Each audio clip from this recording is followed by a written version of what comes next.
በኢትዮጵያ ሕዝባዊ አብዮታዊ ፓርቲ ኢህአፓ እየተዘጋጀ የሚቀርብ ፍኖተ ዲሞክራሲ የኢትዮጵያ አንድነት ድምፅ ነው።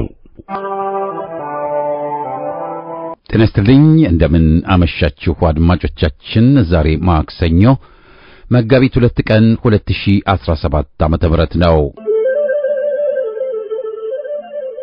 የደምቢ ዶሎ ዩኒቨርሲቲ ተማሪዎች የነበሩትና በአክራሪ የኦሮሞ አሸባሪዎች የታገቱት ተማሪዎች ጉዳይ እስካሁን እልባትን አላገኘም።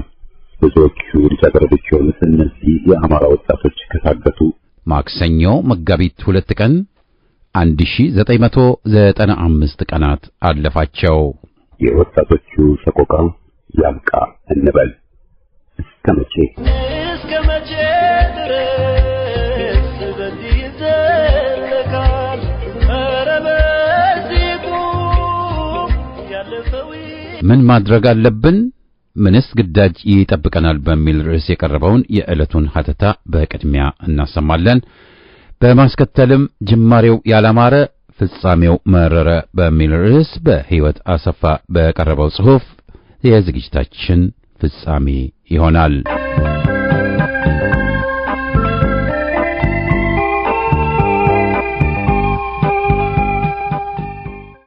ምን ማድረግ አለብን?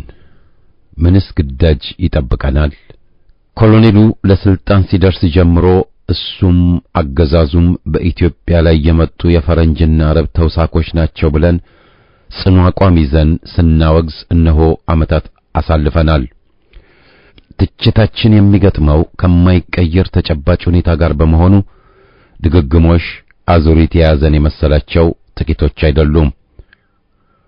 ኮሎኔሉ ዘረኛ ጸረ ኢትዮጵያ ግለሰብ ነው።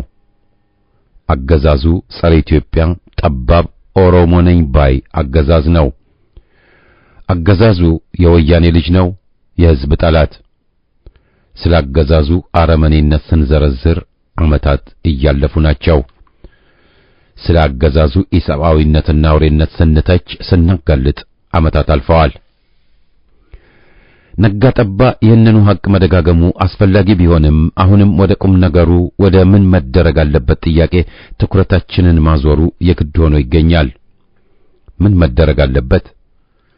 ለዚህ ጥያቄ ተገቢውን መልስ ከመስጠታችን በፊት እየጨመረ የመጣውን ጸረ ኢህአፓ ዘመቻ ምላሽ ማብራሪያ ልንሰጠው ይገባል።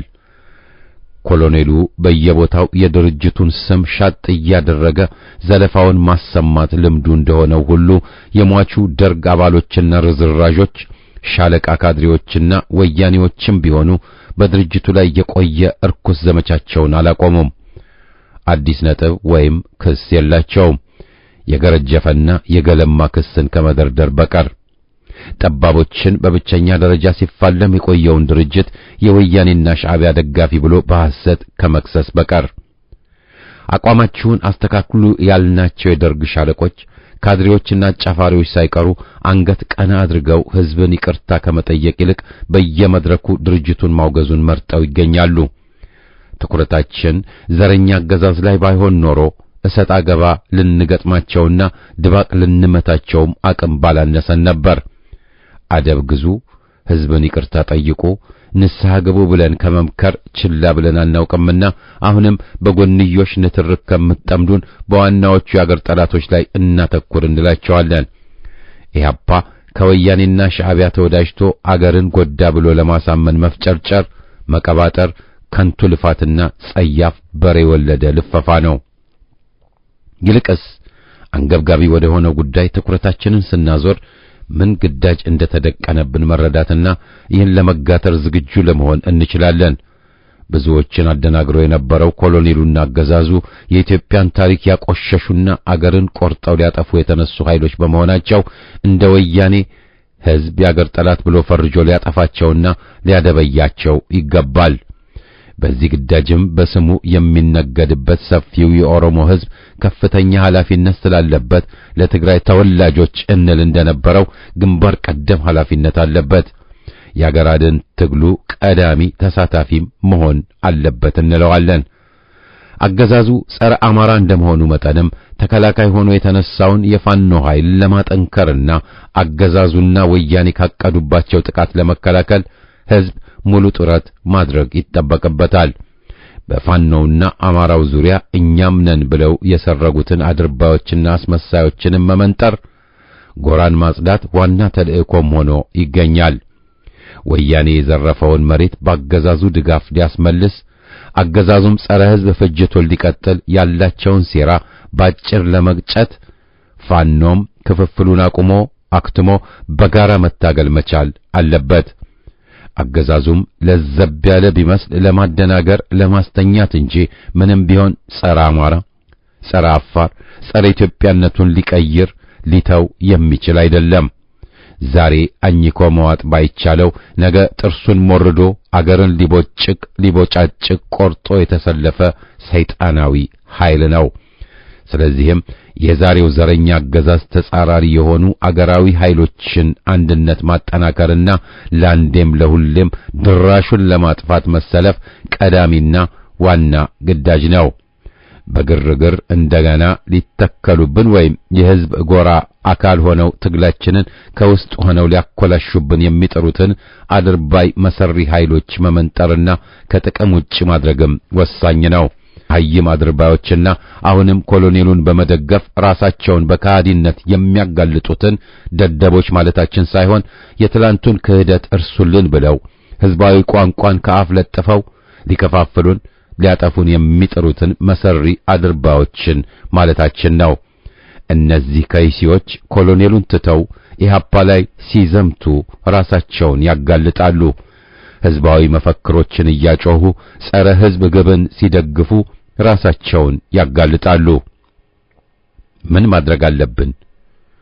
አገር ወዳድና ኢትዮጵያዊ ኃይሎች ሁሉ ዘረኞችን ለመታገል መተባበር፣ የሕዝብን ጎራ ከከይሲዎች ማጽዳትና የትግል አንድነትን አጠናክሮ ኢትዮጵያን ማዳን፣ የፋኖዎችን አንድነት መጠበቅ፣ ማረጋገጥ፣ ከጎናቸው መሰለፍ፣ ሞት ለዘረኞቹ የሁሉም ሕዝብ መፈክር ሆኖ እንዲስተጋባ ማድረግ፣ ጸረ ኢህአፓውን ፈርጀ ብዙ ዘመቻ ከድርጅቱ ጎን ሆኖ ማክሸፍ፣ በወቅታዊና ተገቢ መፈክሮች ዙሪያ ሕዝብን አሰባስቦ ወሳኝ ትግል ማካሄድ፣ የኢትዮጵያን ሰንደቅና ብሔራዊ ዓላማ ማውለብለብ፣ ለአድርባዮችና ባንዳዎች ሰለባ መሆን ያብቃ።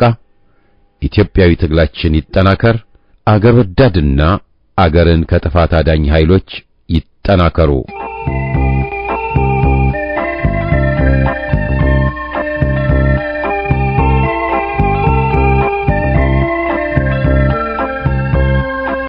አዎን ኢህአፓ ነኝ። ሕይወት አሰፋ።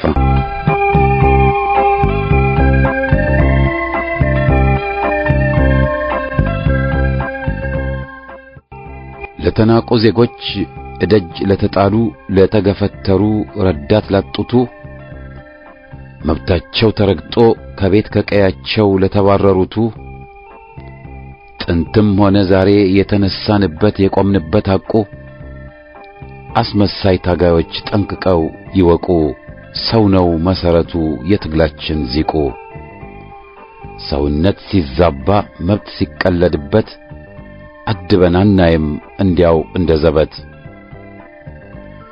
ደሃ ነው ተብሎ መንገድ ከሚጣለው የሚበላው ካጣ ቤት አልባ ከሆነው በየጎጆው ገብቶ ከተከረቸመው በረሃብ ከሚታሸው መንገድ ላይ ተወልዶ መንገድ ላይ ካደገው ምንጊዜም ኢህአፓ የብሶት ተጋሪ ከጎኑ የሚቆም ነው። የግፉአን ዜጎች መብት እስከሚከበር ቢፈለጥ አጥንቴ ቢንቆረቆር ደሜ ለአዲስ ሥርዓት ልምላሜ እያልን የምንዘምር ኢህአፓ ነን እኛ በትግል ገድላችን ምንም የማናፍር። ያልተሞዳሞድን ያልተንበረከክን ለንዋይ ለጥቅም ለሕዝብ በጎነት ዘወትር ምናልም። አሰሱን ገሰሱን ገለመሌ ኮተት የማናጠራቅም ደሃን ዘርፎ ክብረት ድሎት የማናልም ምንጊዜም ከጭቁን ጎን ቆመን የምንታይ በትግላችን ሰልፍ ጠንካራ ኢህአፓ ነን በሸረኞች ሴራ የማንጠለፍ። ኢህአፓ ነን እኛ በአገር ህልውና የማንደራደር ቆርጦ መፋለምን ልምዳችን ያደረግን ላመንበት ነገር ምንም የማንሻ ቆመን ለመመልከት ስትፈራርስ አገር። አዎ ያፓነን በየእስር ቤቱ ደማችን የፈሰሰ በሜዳ ባስፋልቱ ስቃይ የተቀበልን በነውረኛ ገዦች በየዘመናቱ ሙጥኝ ብለን ከሐቅ ለዘላለማዊ ድል ለሕዝብ ነጻነት ለሀገር ጥሩ ምስል ስንዋደቅ የኖርን አንጃና በታኘን ቁም ነገር ያላልን ጽናት የታደልን በቃላችን የቆምን አዎ ኢህአፓ ነን። መስሎም ይታያችሁ ፖለቲካ ገንዘብ፣ ፖለቲካ ሹመት ተማሩ ካለፉት እየተዋረዱ ወህኒ ከተጋዙት ሰርቀው በቁዘማ በፍርሃት ከሚኖሩት ሕዝብ ባዩ ቁጥር ከሚበረግጉት። ስለዚህ ታገሉ ከኛ ጋር ሆናችሁ ታመኑ ለሕዝቡ ይርካ መንፈሳችሁ። ለገዢ የማይሰግድ መለያው ጽናቱ ኢህአፓ አለላችሁ።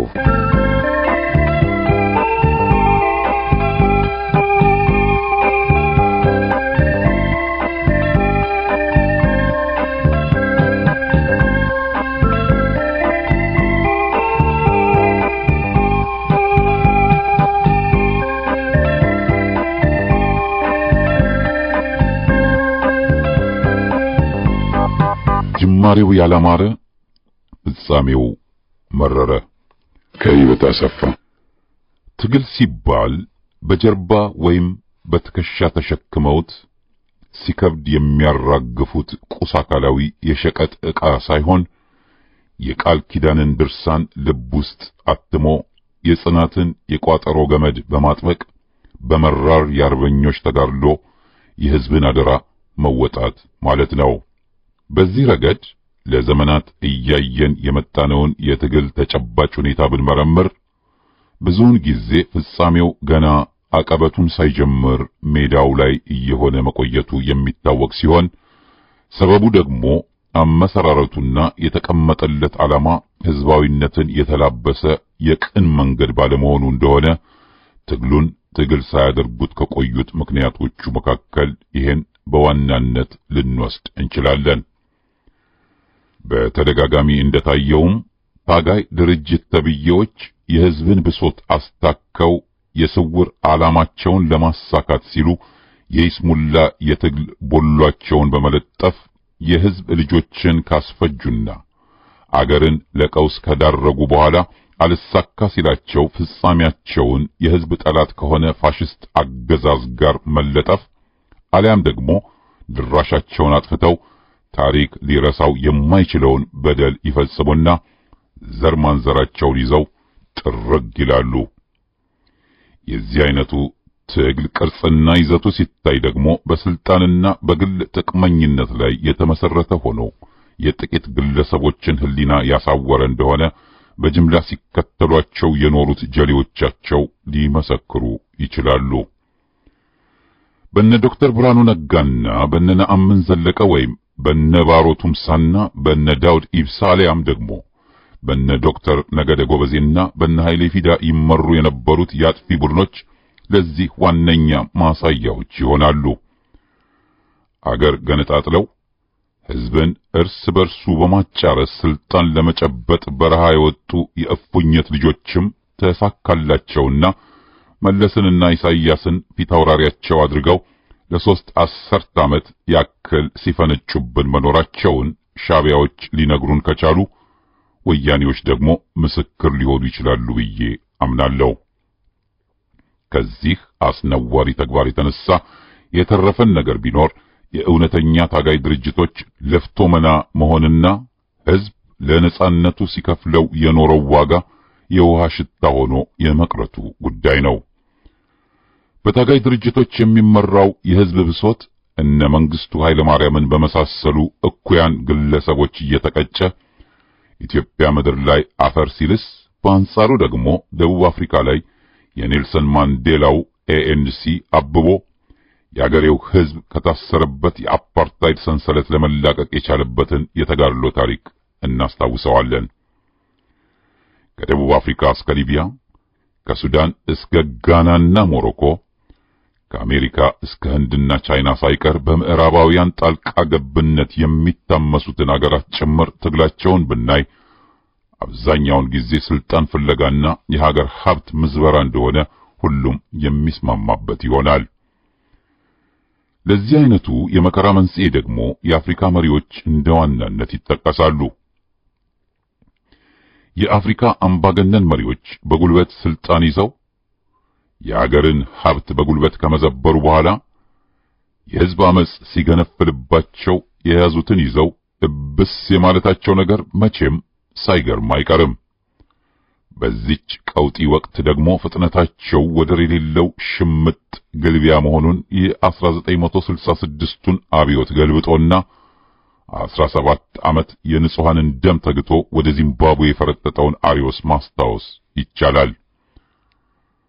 እጅ ከፍንጅ ካልተያዙ በስተቀር ሌብነትም ስራ ነው እያለ ዝርፊያን አስተምሮ በቢሊዮን የሚቆጠር የህዝብ ሀብት ሲዘርፍና ሲያዘርፍ ኖሮ ሌላ ወሮ በላ ሽፍታን ተክቶ ቪዛ ወደማያስፈልገው ዓለም የተሸኘልን በረኸኛ ደግሞ ሌላኛው የጭራቅ ፊት አውራሪ መለስ ዜናዊ ነው። መለስ ዜናዊ ኃይለኛ ነቀርሳ ነበርና ድንገተኛ የሞት ጥሪ ደርሶት በሩቅ ሲሰናበተን አፈሩ ይቅለልህ ለማለት ጉልበት አልነበረንም። ሚስቱን ከኋላው እያስከተለ የዘረፈውን አንጡራ የአገር ሀብት ሳይበላው ድንገተኛ ደራሽ ሞት ይዞልን መሄዱ ደግሞ ከኢትዮጵያ ትንሣኤ ጋር አዛምደን ክስተቱን ይበል ለማለት በተገደድንበት አጋጣሚ እግረ እርጥቡ ለገሰ ዜናዊ እነስዩም መስፍንንም ጠርቶ ይዞልን ሲሄድ የቀሩትንም ገላግለን ብለናል። በዚህም ረገድ በጽንፈኝነት የሰከሩት ባለጊዜዎችም ቢሆኑ የአዴፓ ፈረሶችን ጋልበው የሼህ ሁሴንን አገር እያመሷት መሆኑን ላይ የዜጋ ሁሉ ከላይ ያሰፈርኩት ስለት ተገቢያቸው መሆኑን ከጥቂቶች በቀር ብዙሃኑ ሊቀበለው ይችላል ብዬ አምናለሁ።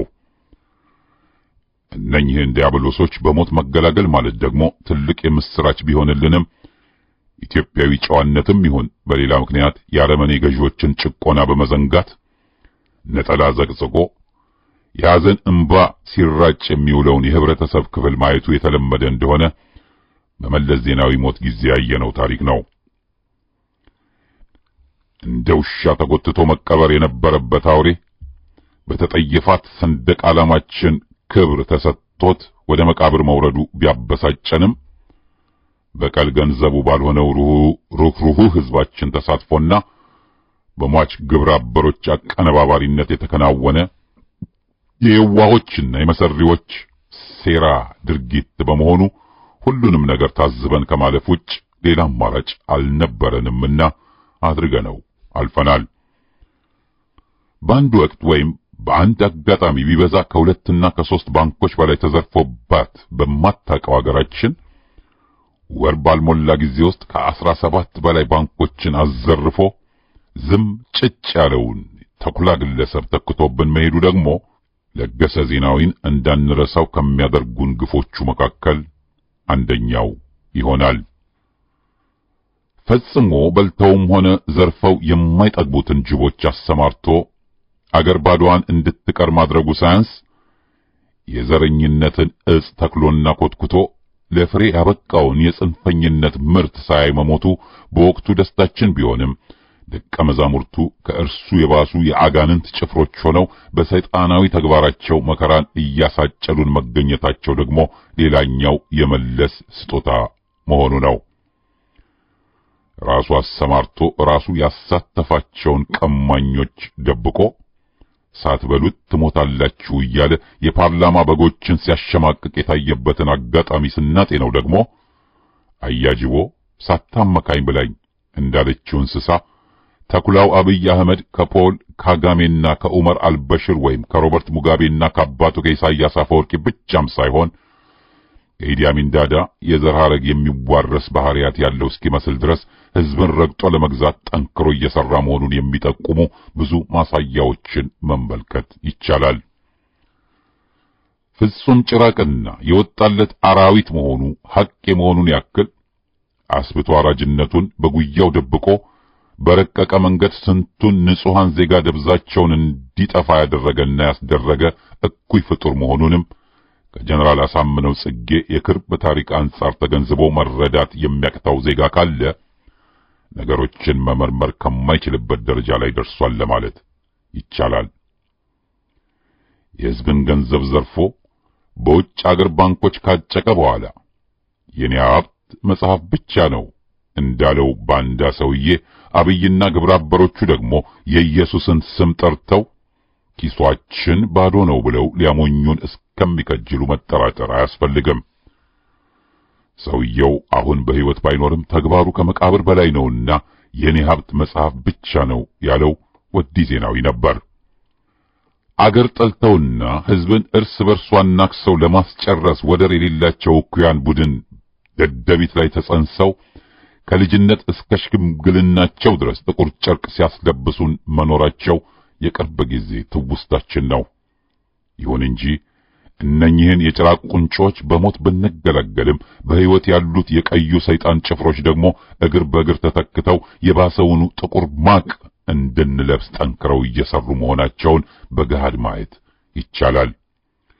የሕዝብ ትግል ዕድሜ ልኩን የውሃ ሽታ እየሆነ በመጣ ቁጥር ታጋይ የሕዝብ ልጆች ለፍተው መና እየሆኑ የአብዮት ትሩፋት ከሕዝብ ይልቅ ወደ አምባገነኖች እያዘነበለ አብይ አህመድን የመሳሰሉ የቀማኛ ጥርቅሞች መሰባሰቢያ ከመሆን አልዘለለም። የሐዘን ጥቁር ቀሚስና ካባ ደርበን ድንኳን ውስጥ ውለን ስናድር ለሆዳቸው ሲሉ የተገዙትን የህብረተሰብ ክፍሎች እያስጨበጨቡ አታሞ ይዘው ሲዘሉ እንደነበር የማንረሳው የቅርብ ጊዜ ታሪካችን ነው።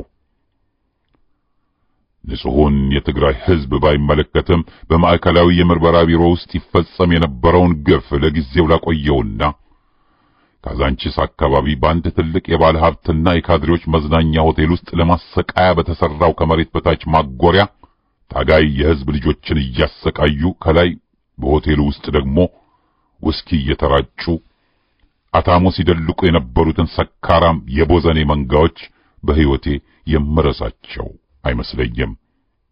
በዚህ ሆቴል ውስጥ የሁለት ዓለም ልጆች ላይና ታች ሆነው አምሽተው ያድሩበት በነበረበት ወቅት ያሰሙት የነበረውን የታጋይ ዜጎች ስቃይና የእብሪተኞች ጥጋብ እየዘገነነኝ አስታውሰዋለሁ። የተንኮልና የክፋት አባቶች የሆኑት መለስ ዜናዊና ስብሃት ነጋ ለጌታቸው አሰፋና እርሱን ለመሳሰሉ እባቦች የክፋትን መርዝ በጋቷቸው መጠን ለዚህኛው ቅጥረኛ ጋኔን ደግሞ የጽንፈኝነትን ቡራኬ ያሸክመው በላኩት መሰረት የግፍንና የበደልን ሸቀጥ እያራገፈብን ይገኛል። ግፍና ሰቆቃ ውርስ በሆነባት አገር አንዱ ሲሄድ ሌላው እየተተካ የበደል በትሩን ሲያሳርፍብን በቃኝ ማለትን ትተን መከራ እንዲፈራረቅብን የምናደርገው እኛው ራሳችንም ጭምር ስለሆነ ቋቅ ብሎን እስከሚያስተፋን ድረስ የምንጠብቅ ሕዝቦች ለመሆናችን ነጋሪ የሚያስፈልገን ከሆነ ፈጣሪ ይማረን እላለሁ። በሌላ በኩል አውሮፓውያን አፍሪካን ሲቀራመቱ የሐሳብ መነሻ ምክንያታቸው የአህጉሩን ሕዝብ በመርገጥ አንጡራ ሀብቱን ለመዝረፍ እንደነበር ዓይናቸውን ጨፍነው የቻሉትን ያክል ግፍ ፈጽመው ያለፉት የክፍለ ዘመኑ ግራዚያኖች ሊታወሱን የግድ ይላል። የጨለማውን ክፍለ ዓለም ራቁቱን አስቀርተው ሕዝቡን ያልተገባ ባርነት ከጫኑበት በኋላ ቅርስ ሳይቀር ማዕድናትንና የተፈጥሮ ሀብቱን በገፍ መዝብረዋል። ይህ ደግሞ ታሪክ ለዘመናት ሲዘግበው የኖረ የጥቁር ሕዝቦች የመከራ ድርሳን ስለሆነ የቀኝ ግዛት ዘመንን በርቀትም ቢሆን ማስታወሱ ተገቢ ይሆናል። ሲያመቻቸው በቀጥታ ሳያመቻቸው ደግሞ የእጅ አዙር ቅኝ ግዛት መርሃቸውን ነድፈው በስለላና ባፈና ካስማ በመወጠር ተገዥነቱን እንጂ እምቢተኝነቱን እንዳያሳይ ጥቁር ፊቱን በመሸፈን ለዘመናት ሲጨማለቁበት እንደነበር የብዙዎቹ የአፍሪካ ሀገራት ታሪክ ይመሰክራል። የቀኝ ገዢዎች ጉልበት እየተዳከመ ከመምጣቱ በፊት ኢትዮጵያ አርበኞቿን አሰልፋ ጣሊያንን ስትወጋ በአውሮፓ ሰማይ ላይ ጥቁር ዳመና ማንዣበቡን ተከትሎ የአፍሪካውያን የጨለማ ዘመን ሊገፍ እድል ያለው መሰለ። ይህን ተከትሎም የአፍሪካ ህዝቦች የነጻነት ትግል ቀስ በቀስ እያቆጠቆጠ መጥቶ ያልገዛም ባይነት ድምጽ ሲሰማ ንጉሥ ኃይለ ሥላሴን ጨምሮ በወቅቱ የነበሩት የአፍሪካ መሪ ተብዬዎች በአሜሪካና እንግሊዝ ስውር ተንኮል እየተመሩ ህዝባቸውን መርገጥ ያዙ። በአንድ በኩል ምዕራባውያን፣ በሌላ በኩል ደግሞ እነኚሁ ግዑዛን የአፍሪካ መሪዎች የህዝባቸውን አንጡራ ሀብት መዝብረው የታሪክ አሻራቸውን በሁለት ጎራ ላይ ያስቀመጡበትን ክስተት ለማየት በቅተናል። በሲአይኤና በኬጂቢ የስለላ ገመድ ተጠምፍንገው የቁም እስረኛ የሚሆኑት የአፍሪካ መሪ ተብዬዎች የህዝባቸውን ስነ ልቦና ጭምር አሰልበው የነጭ በላይነት እንዲሰፍን በማድረግ በኩል ላቅ ያለ ድርሻ ያላቸው እንደሆነ የሚያነጋግር ጉዳይ አይደለም። ህዝብን ከህዝብ ጋር እያናከሱ ረግጦም ይገዛላቸውን የስሙላ አምባገነን ገዢዎች እየደገፉ የህዝብን ትግል ሲያኮላሹ የኖሩ መሆኑን የቅርቡን ቅንጅትንና በየትኛውም ዓለም ታይቶ የማይታወቀውን የኢህአፓ የትግል ሁኔታ ማንሳት እንደ ዋና ማጣቀሻ ይሆናል። ግዙፍ ህዝባዊ ድርጅት የሆነው ኢህአፓ ዝክረ ተጋድሎው ተጽፎለት ያላበቃ ጉዞው ረጅምና ዓላማው ነጻነት ሲሆን መሰረቱ ደግሞ ህዝባዊና አገራዊ ነው። የሐቅ የፖለቲካ ንድፈ ሐሳብ የሚተነተንበትና አስደናቂ ተጋድሎ ድርሳን የሚጻፍበት ታላቁ የቃል ኪዳን ድርጅት ኢህአፓ ውቅያኖስ ሳይገድበው በቆራት ታጋይ ልጆቹ አድማሱን እያሰፋ ውስብስብ በሆነ ውጣ ውረድ ውስጥ አልፎ ጽናትና ቆራጥነትን ጥግ በማድረስ የግማሽ ምዕተ ዓመት የተጋድሎ ዘመኑን ሊያከብር ጥቂት ወራቶች ይቀሩታል። በዚህም ምክንያት ለመላው አባላቱና ለደጋፊዎቹ በሙሉ እግረ መንገዴን እንኳን ደስ ያላችሁ ለማለት እወዳለሁ። የባዕዳን ኢምፔሪያሊስትን ጨምሮ አገር በቀል የህዝብ ጠላቶች ኢህአፓን አምረው የሚጠሉት የአፈና ስትራቴጂን ነድፈው ፈላጭ ቆራጭ አምባገነን ገዢን በማስቀመጥ ህዝቡን እንደ እባብ እየቀጠቀጡ በአፍሪካ ምድር ላይ እንደፈለጉ ለመጨማለቅ እንደማያስችላቸው በማሰብ እንደሆነ ብዙ ጊዜ ሲገለጽ የኖረ ሐቅ ነው። አገር ሳይሸጥና ህዝብን ሳይበድል በህዝብ ተመስርቶ በህዝብ ታምኖና ለህዝብ ቆሞ ለህዝብ ሲታገል የኖረ መሆኑን እነ ሻምበል ዳንኤል አስፋውና እነ ኮሎኔል ተስፋዬ ወልደ ስላሴ አሊያም መርማሪ ተካቱሉና አረመኔው ቀልቤሳ ነጎ በህይወት ቢኖሩ ኖሮ ይሄን ይመሰክሩ ነበር የሚል እምነት አለኝ። ተንታጎቹ ለህይወታቸው ሳይሳሱ የህዝብን መዝሙር እየዘመሩ ጥለው የወደቁትም ለዚሁ ህዝባዊ ድርጅታቸው ነበርና ስማቸውና ክብራቸው ምንጊዜም ቢሆን በጓዶቻቸውና በኢትዮጵያ ህዝብ ዘንድ ሕያው ሆኖ ይኖራል፣ ለወደፊትም ይኖራል። ክብር ለኢህአፓ። የናቸንፋለንን ቅኔ ተቀኝተው የተጋድሎን ዜማ ሲያዜሙ በዋሉበት የትግል ሜዳ ላይ ሲነገር የሚከብደው የፋሽስቶች ግፍ ሳይበግራቸውና ከቆሙለት ዓላማ ዝንፍ ሳይሉ ቃል ኪዳናቸውን ጠብቀው አደራን ለመወጣት ሲሉ በረጅሙ የመራራ የትግል ጉዞ ላይ ይገኛሉ። ታግለው በማታገል ረገድም አለ የተባለውን የመከራ ጽዋ ተጎንጭተው ለአረመኔዎቹ ለነሻለቃ አሊ ሙሳና ለነመላኩ ተፈራ ጡንቻ ሳይረቱ ከነምስጥራቸው ህዝባዊ ሰማዕትነታቸውን ያስመሰከሩ እልፍ አላፍ ጓድ ተስፋዬ ደበሳዮችን አፍርቶ ከዚህ የደረሰ ድርጅት በመሆኑ አሁንም በድጋሚ እንኳን ደስ አላችሁ እላለሁ።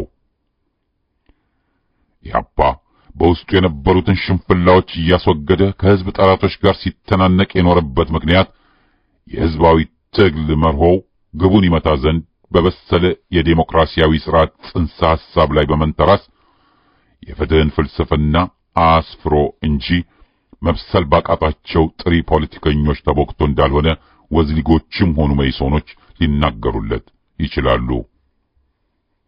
ኢህአፓ ሲገነባ የነጌታቸው ሽበሺ ገመድ በሰረሰረው እጅና እግር ተረማምደው ትግሉን ባጣጧፉ ቆራት ታጋይ ጓዶች በተከፈለ የመስዋዕትነት ግብር እንጂ ሳይገረፉ ላበላብ ሆነው በሚቀባጥሩ ርብትብቶች እንዳልሆነ ዛሬ ሊሞግቱን ከተነሱ ተሳስታችኋል ልንላቸው እንወዳለን።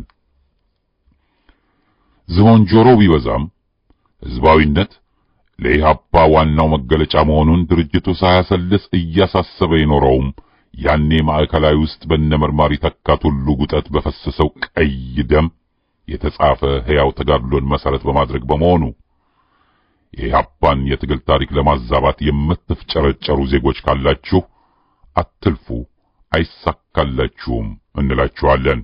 ምክንያቱም ኢህአፓ ገና ከጅምሩ የሕዝብን የቃል ኪዳን ውል ሲያረጋግጥ እነ ዮሐንስ ብርሃኔን የመሰሉ እንቁ ልጆቹን በመገበር የጽናት ግንቡን አንጾ እንጂ ያሳመነው ጽጌን ደም ጠጥተው ጀነራል ተፈራ ማሞን ደግሞ ሊበሉ እንዳሰፈሰፉት አውሬዎች ብልጽግና የሚባል ያስብቶ አራጆች ፓርቲ አዋቅረው አይደለምና ነው። ኢትዮጵያን ብለው ለኢትዮጵያ በታገሉት የዚያ ትውልድ ትንታጎችና ኢትዮጵያን አውርደው ጽንፈኝነትን በሰቀሉ የኦሮሞ ሕዝብ ሸክሞች መካከል ረጅም ልዩነት አለ። በመንደርተኝነት ሰክረው አገር አሽቀንጥረው ሊጥሉ ጨርቃቸውን ጥለው ሲያብዱ ከበስተኋላቸው ለኢትዮጵያ የሚሞቱ ታጋይ ፋኖዎች እንዳሉ እንኳ ዞር ብለው ለማየት የተሳናቸው ቀውሶች ሆነዋል።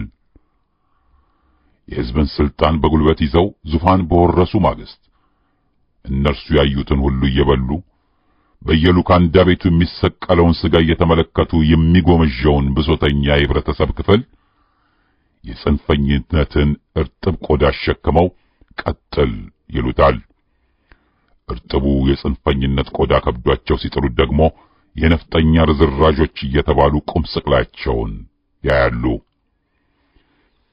ይህ እንግዲህ ኦነግን ጨምሮ ሻዕቢያና ወያኔ ባንድ ላይ ሆነው አዝርተው ያፈሱት የዘመኑ ግርድ ፖለቲካ እንደነበር ለዚያ ትውልድ ደንቃራ ሆነው ታጋይን ለሰው በላ አውሬ ከገበሩት አረመኔዎች መካከል እድሜ ልኩን ከመሰሪነት ሕይወት ሳይወጣ የኖረው ዶክተር ነገደ ጎበዜ ሊመሰክር ይችላል።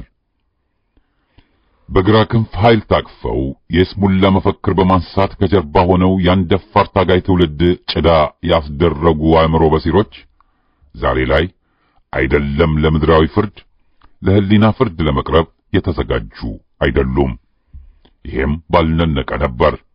ነገር ግን ከወጣትነት እስከ ጎልማሳነት እድሜያቸው ድረስ ሲሸርቡት የኖሩት የተንኮል ድር እነርሱን ጠልፎና አገርን ጠፍንጎ ገደል አፋፍ ላይ ያደረሰ መሆኑን ለመገንዘብ ዝግጁ አለመሆናቸው ነው። ጅማሬው ያላማረ ፍጻሜው መረረ እንዲሉ ግራ ክንፉን ይዘው ለሕዝብ እንታገላለን በማለት የቁራ ጩኸትን ሲያስተጋቡ የነበሩት መይሶሮች ትግላቸው ሕዝባዊ ስላልነበር ስር የለቀቀ ዛፍ ሆኑና አወዳደቃቸው ሳያምር ተገንድሰው ለመውደቅ በቁ። መውደቃቸው ብቻም ሳይሆን አወዳደቃቸውም አያምርም ነበር።